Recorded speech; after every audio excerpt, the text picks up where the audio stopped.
अब बताओ क्या टॉपिक चल रहा था। एक वॉइस चल रहा है और ट्रांसलेशन चल रहा है।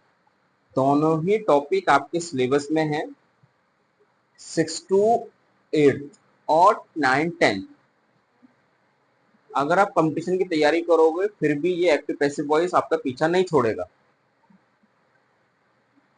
इसलिए सीखना जरूरी है और सीखना ही पड़ेगा। ठीक है, बात समझ में आ गई। ठीक, तो यहाँ चल रहा है आपका पैसिव वॉइस। कौन सा टॉपिक चल रहा है? Passive voice. तो इसमें करते क्या है, ये एक ट्रांसफॉर्मेशन का पार्ट है। किसका पार्ट है? ट्रांसफॉर्मेशन। तो ट्रांसफॉर्मेशन हमारे सिलेबस में अलग अलग नाम से आ जाता है। तो ट्रांसफॉर्मेशन में बहुत सारी चीजें आती हैं।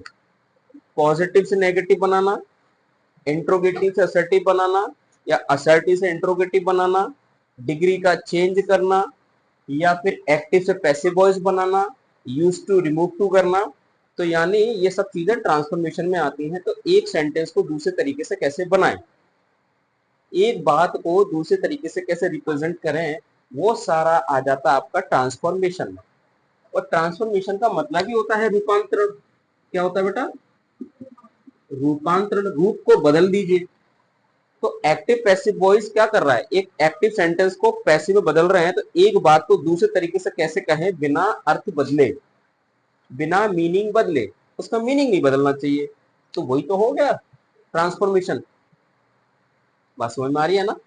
जैसे कि पोटैटो ले लीजिए, आलू ले लीजिए, और आलू जो हम बाजार से लेके आते हैं उसको अलग अलग रूप में नहीं बनाते हैं, उसका ट्रांसफॉर्म कर देते हैं। होता तो वो आलू ही है ना। ऐसा तो नहीं आलू की जगह वो गोभी का स्वाद देने लगता है या बैंगन का स्वाद देने लगता है। उसी तरीके से यही है कि एक बात को दूसरे तरीके से कैसे बोले। अब जब ये चीज सीख जाओगे ना, तो चाहे आप कोई नोवेल पढ़िए, चाहे टेक्स्ट बुक पढ़िए, चाहे आप लिखिए, चाहे सुनिए, चाहे बोलिए, कहीं प्रॉब्लम नहीं आएगी, क्योंकि हमें सारे स्ट्रक्चर पढ़ने होते हैं। ओके, तो ट्रांसफॉर्मेशन का ही पार्ट है पैसिव वॉइस। तो मैंने आपको दो बता दिए हैं। पहला कि बच्चों प्रेजेंट इंडेफिनेट के पैसिव वॉइस में क्या लगाएंगे। बिल्कुल, बहुत बढ़िया। कुछ याद नहीं करना है, थोड़ा बहुत याद करना है कि आपको इज, आर, एम और वर्ब की थर्ड फॉर्म, इतना याद करना है। और दूसरा मैंने बताया प्रेजेंट कॉन्टिन्यूअस। तो प्रेजेंट कॉन्टिन्यूअस के लिए क्या करते हैं?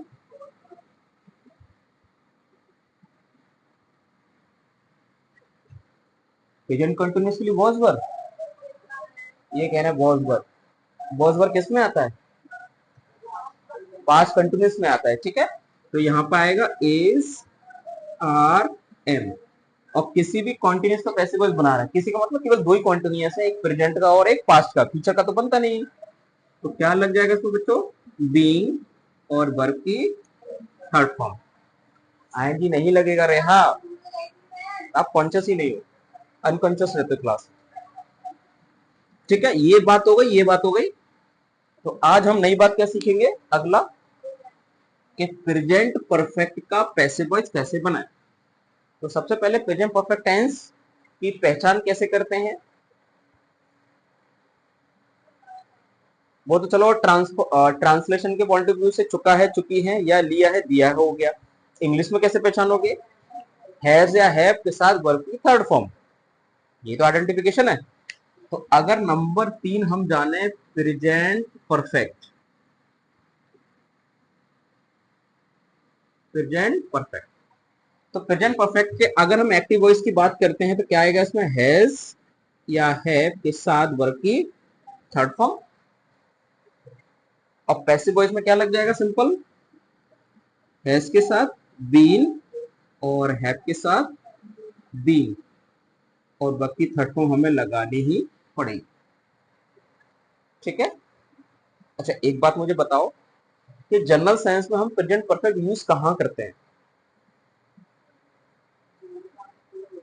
जब कोई काम पूरा हो चुका है या फिर थोड़ी देर के लिए रुक गया है। कंटिन्यूअस के बाद अगली स्टेज कौन सी होती है? परफेक्ट की होती है। जब कंटिन्यूअस के बाद जब आप अगले स्टेप पे जाओगे, या काम खत्म हो गया है या रुक गया है, परफेक्ट। ये सिचुएशन है, जितना सिचुएशन को समझोगे उतना आप लिख भी पाओगे, बोल भी पाओगे, सुन भी पाओगे, ठीक है ना। इस लैंग्वेज को ऐसे पढ़ो, कभी भी प्रॉब्लम नहीं आएगी, गारंटी। तो मैंने भी ऐसे ही सीखा है।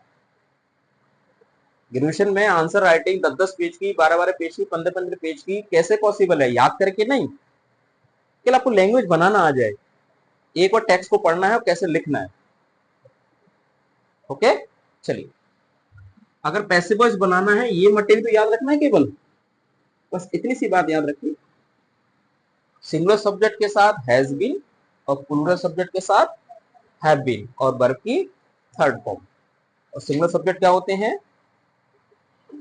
ही, शी, इट या किसी का नेम, दे नहीं होता, दे प्लूरल होता है। प्लूरल सब्जेक्ट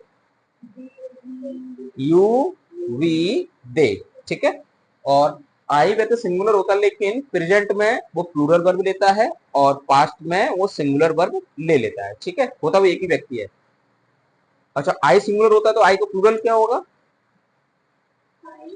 आई का प्लूरल, अरे आई तो ऑब्जेक्टिव केस है, आई का ऑब्जेक्टिव केस तो मी है, मी थोड़ी ना होगा प्लूरल। आई का अगर मैं अपने लिए बात करूं तो मैं लगाऊं, यानी आई लगा दिया। अगर हम के लिए क्या लगाते हैं, वी, सिंपल सी बात है। तो आई का प्लूरल बच्चों क्या होगा, वी होगा। अच्छा, ही, शी या इट का प्लूरल क्या होगा, दे, सिंपल सी बात है, दे। अच्छा, यू का प्लूरल क्या होगा, यू रहेगा। तो यानी यू एक के लिए भी लगाते हैं और यू सब के लिए भी लगाते हैं, ठीक है, क्लियर है। एक एग्जांपल पैसिव वॉइस के लिए, you have written a letter, perfect है कि नहीं, यू के साथ हैव लगाया, थर्ड फॉर्म लगी है, ठीक है। पैसिव वॉइस के लिए मैंने 4 पॉइंट मैंने बताए हैं, बेसिक पॉइंट जो सब में लगते हैं। जनरल पॉइंट क्या है, subject to object, object to subject, ठीक है। Number 2, changed helping verb. Number 3, verb की थर्ड फॉर्म। और नंबर 4, प्रीपोजिशन है, एक एप्रोप्रिएट प्रीपोजिशन लगाते हैं, बाय, इन, एट, टू, ये लग जाएगा। तो लेटर को आगे ले लेंगे और इसके अकॉर्डिंग चेंज हो जाएगी ना, क्योंकि सब्जेक्ट वर्ब एग्रीमेंट टॉपिक क्या कहता है कि सब्जेक्ट के अकॉर्डिंग वर्ब लगाइए। अब यहाँ पे यू था तो हैव लगा दिया, तो लेटर के अकॉर्डिंग क्या लगाओगे, हैज लगाओगे। तो S V A, subject verb agreement, यही हमें डिसाइड करता है कि हमें वर्ब क्या लगानी है, स्पेशल टॉपिक है। फिर पढ़ोगे आप दोबारा से, देखना अलग से दे रखा होगा, ग्रामर की बुक खोल के देखना, एस बी ए टॉपिक आपके लिस्ट में होगा। Been return by you. अब यू ये सब्जेक्टिव केस है, ऑब्जेक्टिव केस है, ये बाय, ये सब्जेक्टिव केस ही है अभी भी, क्योंकि भैया ऑब्जेक्टिव केस तो आगे आ गया ना। वो ये था कि वर्ब से पहले आएगा यू तो सब्जेक्ट है, अगर वर्ब के बाद आएगा तो ये ऑब्जेक्ट, ये सब्जेक्टिव केस है और ये ऑब्जेक्टिव केस है।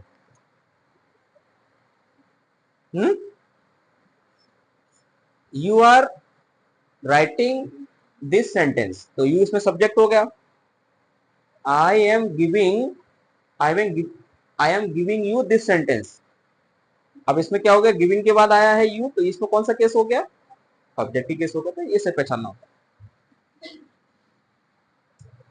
एक और बात मैंने क्या बताई, नेचर को चेंज नहीं करना। नेचर मतलब पॉजिटिव का पॉजिटिव, नेगेटिव का नेगेटिव, इंट्रोगेटिव का इंट्रोगेटिव बनेगा, ठीक है। तो अब ये अपने आप से बनाना, she has not given a pen, इसको अपने आप बनाओ। बिल्कुल बिल्कुल, ओरली बन गया। पेन कॉपी उठाने की पेन कॉपी की जरूरत ही नहीं है। देखो सिंपल सा क्या करोगे, a pen has not been given by her, ठीक है। तो क्या हो जाएगा, अ पेन हैज, और हैज के बाद नॉट लग जाएगा, बीन गिवन बाय हर, ठीक है। ओके, एक और,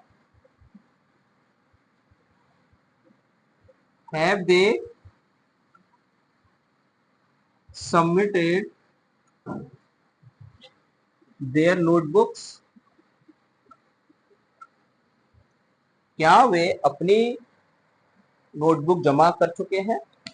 तो इसका पैसिव वॉइस कैसे बनेगा, तो बुक्स ज्यादा है ना, तो यहाँ है भी लगेगा, ठीक है।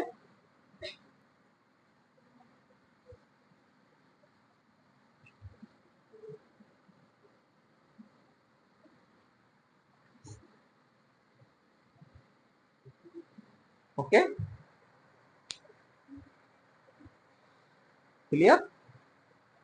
चलो फटाफट से नोट कर लो, फिर आगे सेंटेंस मिलते हैं आपको प्रैक्टिस के लिए।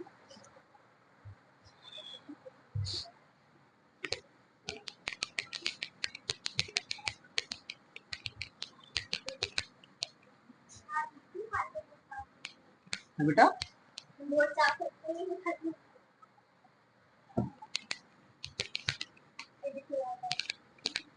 हाँ वो हो जाएगा। चलो पहला बताइए क्या दिया था example. I have written the letter, पहला एग्जाम्पल था I have written the letter, ठीक है। मैं पत्र लिख चुका था, तो बनाया होगा आपने द लेटर, ये सिंगुलर है तो क्या लग जाएगा, हैज बीन, थर्ड फॉर्म यहीं से कॉपी कर लेंगे, written by me. Number 2, you have not stolen the watch, तो क्या बनाएंगे पैसिव वॉइस, द वॉच और सिंगुलर सब्जेक्ट है ना, तो क्या हो जाएगा, बातें नहीं, has not been stolen by you. सब लोग समझ में आ रहा है ना, कोई दिक्कत तो नहीं है, बस स्मूथली सब आएगा समझ में, ठीक है। नंबर 3, पूरा बोलो, has he, okay, killed the snake. अब this is interrogative and interrogative, close ended interrogative, close ended helping से स्टार्ट होते हैं ना। अब द स्नेक को आगे लेके आओगे तो बेटा यहाँ हैज ही तो रहेगा, has the snake been killed by him. Next बताइए बेटा, who has broken the glass. Interesting sentence है ना हु वाला, ये सिंगुलर सब्जेक्ट का काम करता है, और सिंगुलर सब्जेक्ट का काम करता है तो हु का ऑब्जेक्टिव केस क्या होता है, हुम होता है, और इंट्रोगेटिव होने की वजह से आगे रखा रहेगा, क्योंकि इंट्रोगेटिव बर्ड्स की पोजीशन हमेशा फ्रंट में रहती है, तो क्या लगाओगे, बाय हुम। ये तो पीछे का पार्ट हो गया, ये पीछे वाला पार्ट हो गया, जब ग्लास को आगे लाएंगे तो इसके अकॉर्डिंग हैज तो लगेगा, हैज द ग्लास, और बाकी पार्ट अंदर रहेगा, बीन, ठीक है, ब्रोकन। ओके, लास्ट बताइए, 5 दिए थे ना, what, okay, what have you done today. तो व्हाट वाला भी अच्छा सेंटेंस होता है ना, थोड़ा सा कंफ्यूज करता है, यू सब्जेक्ट है और ऑब्जेक्ट किसके पीछे हाइड है, व्हाट की जगह, तो व्हाट की जगह ऑब्जेक्ट ही तो आना चाहिए, तो इस समय क्या करेंगे, जब पैसिव वॉइस बनाएंगे तो व्हाट को तो सब्जेक्ट बनाएंगे, तो अब व्हाट मेरे लिए हो गया, और इसको सिंगुलर मान के क्या करेंगे, what has been done today by you, ठीक है, इस तरीके से बनाना है। Okay, any doubt, all clear.